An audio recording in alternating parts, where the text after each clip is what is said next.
Hello everyone, Yog Karmada Taramna Oksari. So ngasigi telaba yoga session asidi adomna kaygumba migraine lairaba ko. So ngasi tawdoriba sajal mayam sing asi adomna phamungda leiba matam or natraga adomgi free time da tawiba yai ko. Ayuk tawba yai, nungdin tawba yai, and then nungdang tawrasu yai ko. But adubu akoina nungdang tawge haigat batarde akoina sak chadring mamangda tawiba tare ko. Pukse khara hangi ai matamda ko. So aduna hawraksi akoina hawbase akoina kuigi legs on the wall ko wall room da kui khong se thamaga hana horaksi ko auna hiptharaksi hipthabira aga tapna adongi khong ani makto thangat piroba yet ki khong oi ki khong sumaina thangkalaga ngaktang leiseba ko sor honjin biba hontok biba adum sanaraga lebiyoba sida ngaktang adum sor sang na honjin biba sor sang na hontok biba ko inhale exhale breathe in breathe out aduga tapna adomna ahenba tawge hargana ko khutse makara thambiroba sor hojilaga hotokpibda tapna adomgi khongdo koki abapta lakpiroba du khongduna meta thamseba sor hojilaga hotokpirakpada tapna amukamu sidamu ngaktang thambiba sor sangna hojinbiba hotokpirakpa dum sanabiba ko and then sidagi tamna yet ki khong ogi khongdo anima konjan birakpa yai ko sumaina muk leibi yai sida ngaktang sor sangna honjin biba hontok pirakpa dum sanabi be aduga khud animaktuna lonjan na biraga adongi khongdo paibire harga adum akoina butterfly akoina phammaga torokpado adumain tawdana adum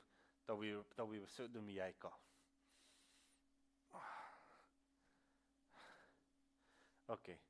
hojik tapna hogot piro aduga hojikna amuk child pose harga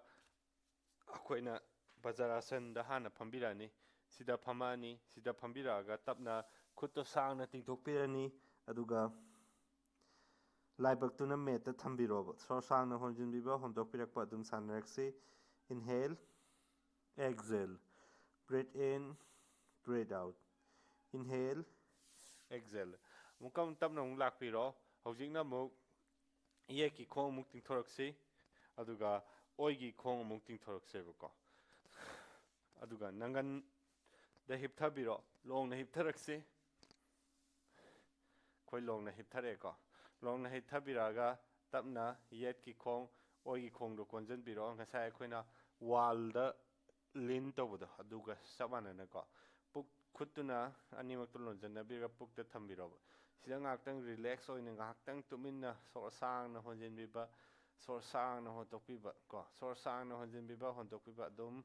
sanabira ngaktang lebiro adom da yamna nungaiba feelings fawgani ba ko and then hoji muktap na mu khong ani ba to ting thorasi ko hoji na mu yet ki khong do mu konjin biro yet ki khong do konjin biraga khut animak to lonjin biro and then khong da paibiro yeki khongdo yeki khu do thabak thengnaba pul do biro sigjan biro oigi khubak tuna yetki khu da paibiro tapna yetki khu do oirom da pubiro yetki khu tuna tikthok piro awga yetki khutsa se yengsi sor honjen biba hotok pirak padun sanabiro inhale exhale